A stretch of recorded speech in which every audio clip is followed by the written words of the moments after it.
The Audit Committee meeting of May 24, 2012 was called to order. This meeting has been properly noticed and posted in compliance with the open meeting law. We would like to recognize our new Audit Committee member, Councilman Stephen Ross. Hi, everybody. Thank you, Mr. Chairman. Thank you. Item 3, public comment during this portion of the agenda must be limited to matters on the agenda for action. If you wish to be heard, come forward and give your name for the record. The amount of discussion as well as the amount of time any single speaker is allowed will be limited. Agenda item 4, approval of final minutes for the November 10, 2011 Audit Committee meeting. Are there any corrections or additions? If not, I will now entertain a motion for approval. So moved. Is there a second? Second. Moved and second, all in favor? Mr. Chairman, let the record reflect I'll be abstaining as I was not present at that meeting. Thank you. I have a question on that. Bonnie, are you circulating the minutes to everybody or just to me? Just to you, actually. Okay. I would suggest that we circulate to everybody Okay. to avoid abstaining in the future. We'll do that. Thank you. Agenda item 5, discussion of possible action on the appointment of chairperson and vice chairperson for calendar year 2012. The bylaws require the appointment of the chairperson and vice chairperson for the calendar year 2012. I will now entertain nominations for those offices. Mr. Chairman, I'd like to make a nomination for Mr. Kern to continue and be reappointed as chairperson. Other than me, is there any opposition to it? So moved. Are you saying you're in opposition to that? Doesn't matter. He goes with the vote. I go with the I vote. understand it. I will now entertain a motion or nomination for vice chairperson. Mr. Chairman, not to try to keep the floor going too much, but I'd like to nominate Councilwoman Tarkanian as vice chairperson. Is there any discussion? All in favor? Aye. Motion carries. Are there any questions or any further discussions on this matter? Item agenda 6, general report from the city auditor. Mr. Snowden. Thank you, Mr. Chairman. Members of the committee, the current audits and projects that are in process right now are building and safety nuisance abatement program. Brian Smith is the lead auditor, and that's in the reporting phase. Durango Hills Golf Course Impress Fund, that lead auditor is Gary Phillips, and that's in field work. Economic and Urban Development, NSP grants, Nancy Beatty, and that's in the field work stage. And contract review, Red Stelding, and that's in the field work stage. Cash audit of the city clerk's office, which is in the reporting phase. Software audit, fire and rescue, Phil Marmorowski, and that's in the field work stage. And an ICR outside employment and cell phone usage, Gary Phillips on that one. That one's in the reporting phase. And that concludes my report, Mr. Chairman. Are there any questions or discussions on this agenda item? If not, I would entertain a motion. So moved. It's been moved. Is there a second? Second. Moved and second. All in favor? Aye.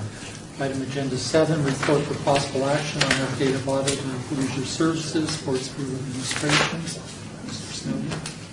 Mr. Chairman, this was an item that we have been bringing back at each council meeting to review the progress on the implementation of recommendations. And Nancy Beatty will make a report on that. Good morning, Chairman and members of the committee. As requested, we are providing an update on the current status of implementation of audit recommendations for the audit of leisure services sports field administration. To date, 3 audit recommendations have been implemented and closed.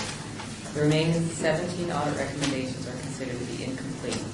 5 open recommendations are tied directly to the allocation process and therefore cannot be closed until the new allocation process has been implemented and reviewed.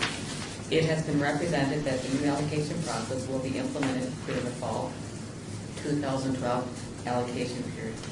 It has also been represented that a new computer application is being implemented in the fall of 2012 to replace CLAS. Many of the remaining open recommendations do not have computer controls associated with them, therefore they can be independently implemented of the new system. This concludes my briefing. I'm happy to answer any questions you may have at this time. Representatives from Park, Recreation, and Neighborhood Services are also here to answer any questions. Any questions, any discussions on this item? Is that just a side, Paul? Just aside, I would entertain a motion. I make motions approved. Second. Moved and second, all in favor? Aye. Thank you. Item agenda 8.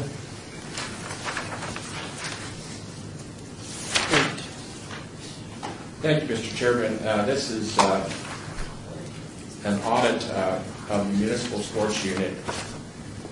And Nancy Beatty was the lead auditor on this audit. Will give her report.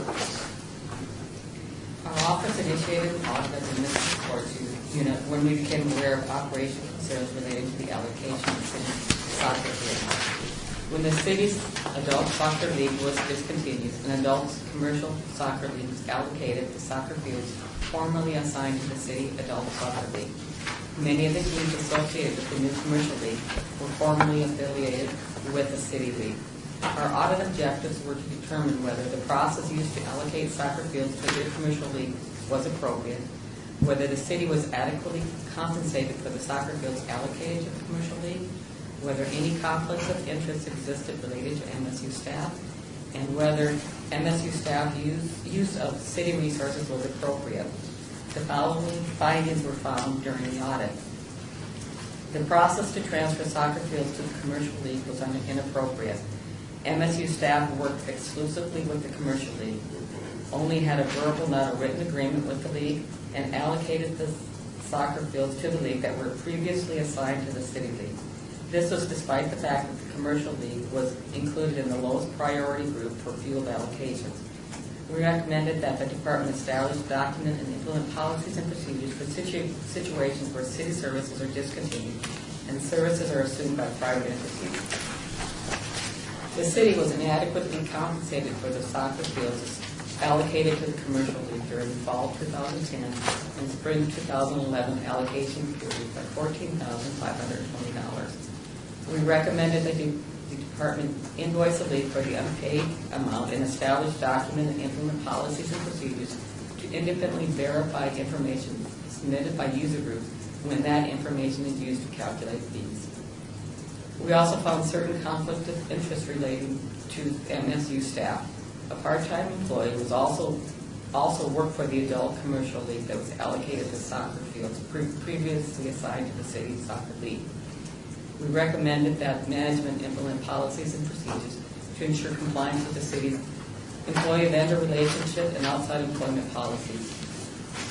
It was determined that 2 MSU employees engaged in outside employment activities. No outside employment request forms were found that showed they received approval for these activities. We recommended procedures to strengthen the department's monitoring of the outside employment policy. The part-time MSU employee inappropriately used his city-issued cell phone to conduct business for the commercial league he was also employed by. He did not reimburse the city for the cell phone usage, and many of the calls occurred during city work hours. This concludes my briefing. I'd be happy to answer any questions you may have at this time. The audit findings and recommendations were reviewed with Park Recreation and Neighborhood Services Management. The management plan of action is included in the last section of the audit report. Representatives from Park Recreation and Neighborhood Services are also here to answer your questions. Are there any discussions on this? I have a question, Mr. Chairman, to Parks and Rec. With your permission. Yes, sir.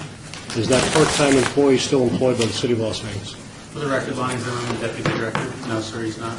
Thank you. I think also important, Mr. Chairman, if I can, is the $7,400 that referenced on there. We've met with the league pursuant to the audit recommendation, and they're on a payment plan, so they're paying us $1,000 a month for the next 7 months, and they've begun that process, so we're collecting that money. And additionally, if I could, since I have this stage too, is Nancy reflected our outside work request. We put a process in place, both annual communication from the director via his newsletter as a part of our evaluation form to continually remind employees that all employees, not just MSU employees, but if they are partaking in outside work, to we're reminding them twice a year, once in the beginning of the year and then the other time during their annual evaluation, which coincides with their start dates, to fill out outside work requests. Good.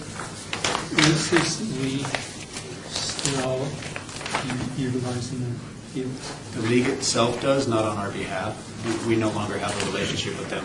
During the start of the recession and our downsizing, the league took over our facilities and took over our what was once a city league, their league. They still operate as a league, and they had operated a league prior to them taking over our league and still continue to do so, but not on our behalf. When they were operating on our behalf, we restricted their ability to change their registration fees, in any way compete with other organizations. It's back to the original agreement. They operate their league as they see fit and have no association with the city. No. So it's a written agreement to lease the city facilities? Not a written lease, but it's the same, it's done via a permit, just like all of our other 50 user groups, so they fall in accordance exactly how the other user groups operate. There's no distinction between this group as Libertad Soccer and Azteca Soccer, United States Youth Soccer. They're all in the same format. Any further discussion? Is there a motion? Move to approve. It's been seconded. All in favor? Aye. Aye. Item agenda 9, discussion for possible action on audit of the municipal court work program.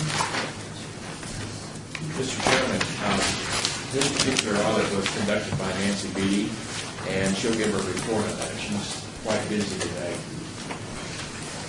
The City Auditor's Office completed an audit of the municipal court work program. Municipal court oversees 2 programs where offenders work at city and nonprofit work sites.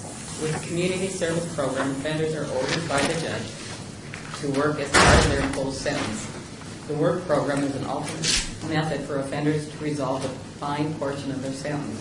The objective of this audit was to evaluate the adequacy of management controls over the work program.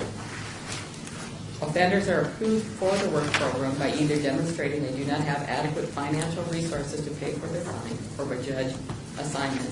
During fiscal year 2011, 4,120 offenders participated in the work program and worked 294,277 hours.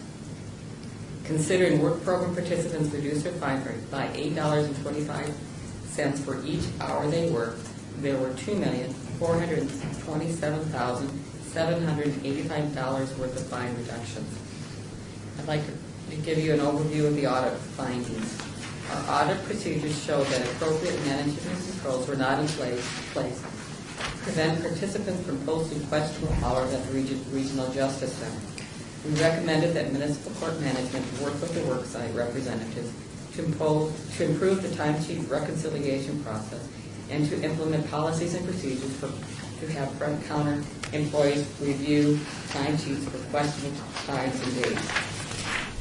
Audit procedures show that worksite representatives are inconsistent in how they report hours on the timesheets, and front counter employees are inconsistent in how they input work program hours into the court management system. We have made recommendations to improve these processes. Work sites are not required to maintain supporting documentation related to work performed by participants. The timesheet is considered the official court record. Timesheets do not provide adequate information to show participant work activities. Certain work sites have chosen to maintain supporting documentation. However, this documentation is often inconsistent and inaccurate.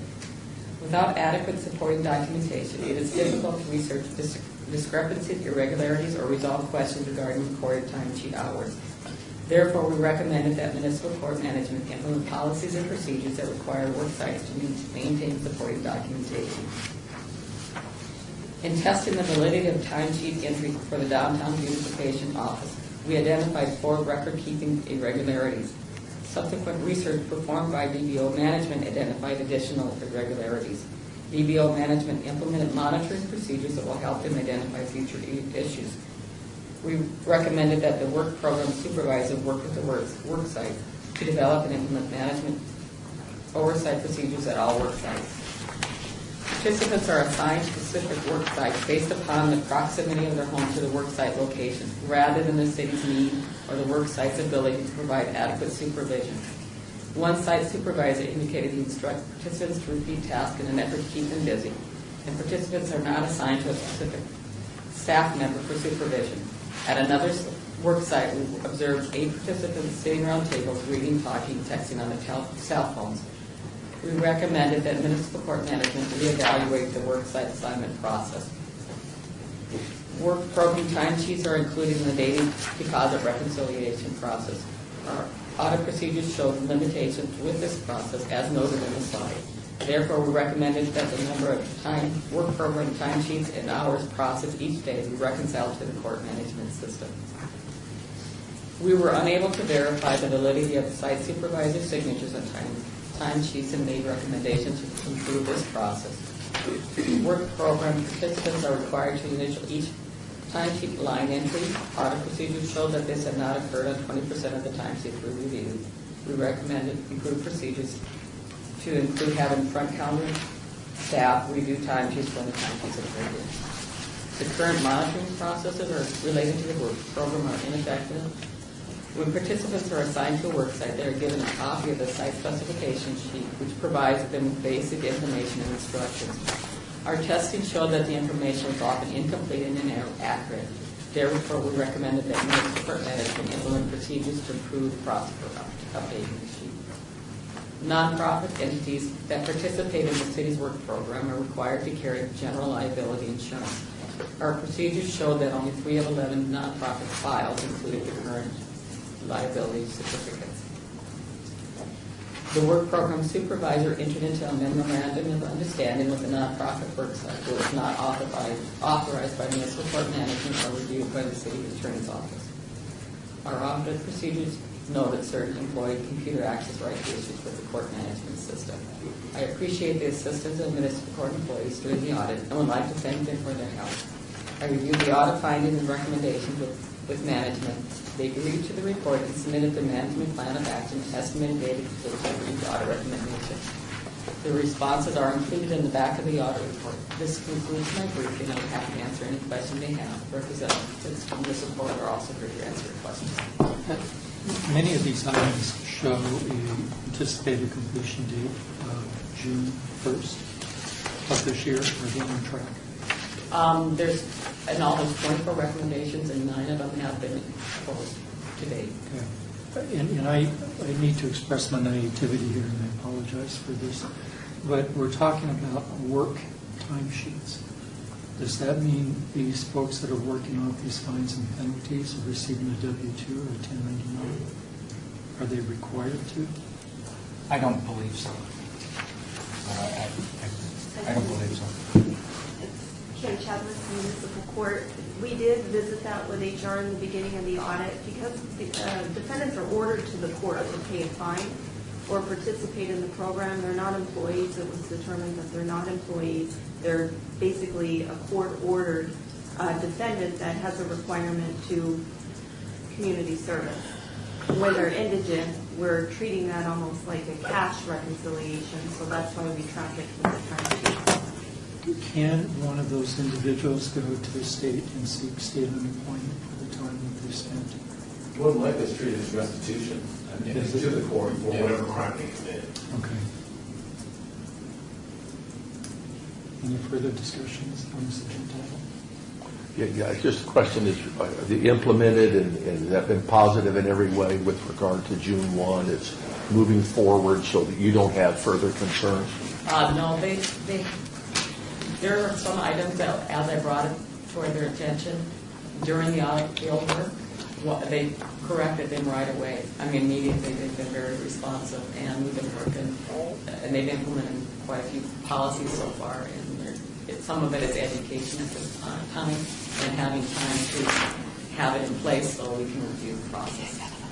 So the next question I would have is when we require, it's required that showed in here that that people give them things to do and not just busy work, as was noted. Has that been corrected enough to where, and what you're being asked to do is not irregular or excessive? I mean, it's a reasonable thing. What we're doing is we're now in some instances actually scheduling people. It's difficult to do that across the board, but with Fifth Street School is a good example. If somebody really only needs one person, we're treating it like a special event, and they're signed up on a log I'll go with you. to appear. So that's the way we've been going about addressing, we're assessing the needs of every work site. And in those places, parks is going to be difficult, I'll have to be honest with you.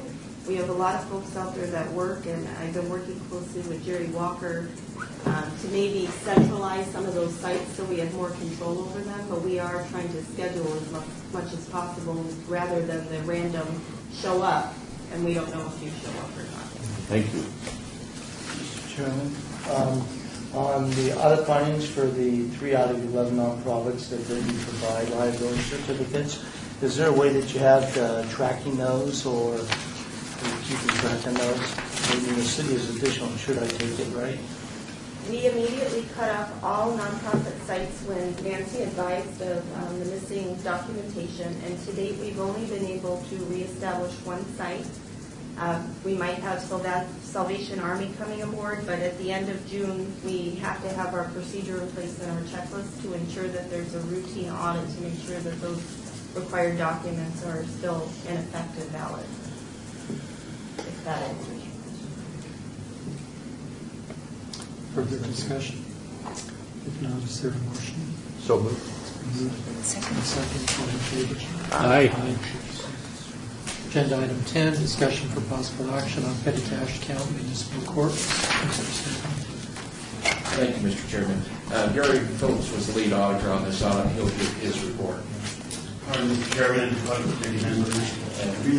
Municipal court's petty cash fund was the first petty cash fund we audited. The purpose was to determine if management controls were adequate and determine if applicable policies and procedures are appropriately followed, and to review overall operations to determine if objectives and benefits are accomplished. There is 4 findings in the audit. One instance where a petty cash fund disbursement exceeded the $100 limit. The disbursement, if it exceeds $100, needs to get approval. The second was transfer forms were used when funds are in transfer due to someone being sick or on leave. Treasurer uses a specific form. The municipal courts used a form in lieu of if they were doing the correct way, but they were correct that since then. Here it is, when no disbursements of petty cash funds are made, we have to have a memo saying that we didn't have any disbursements of cash funds. That's it's a good control that we have in there. And the last is reconciliations of petty cash funds are accomplished or not annotated on the treasury form. The reconciliations were being done, but not on the correct form. Munich Court's management agreed and corrected all the findings and recommendations. So at this point in time, they're closed. Are there any questions? If not, is there a motion? Move to approve. Second. Moved and seconded, all in favor? Aye. Agenda item 11, public comment during this portion of the agenda must be limited to matters within the jurisdiction of the committee. No subject may be acted upon by the committee unless that subject is on the agenda and is scheduled for action. If you wish to be heard on the podium, give your name for the record. The amount of discussion on any single subject as well as the amount of time any single speaker is allowed may be limited. Are there any questions? If not, I would entertain a motion to close. Motion. Second. All in favor? Aye. Thank you. This meeting is adjourned.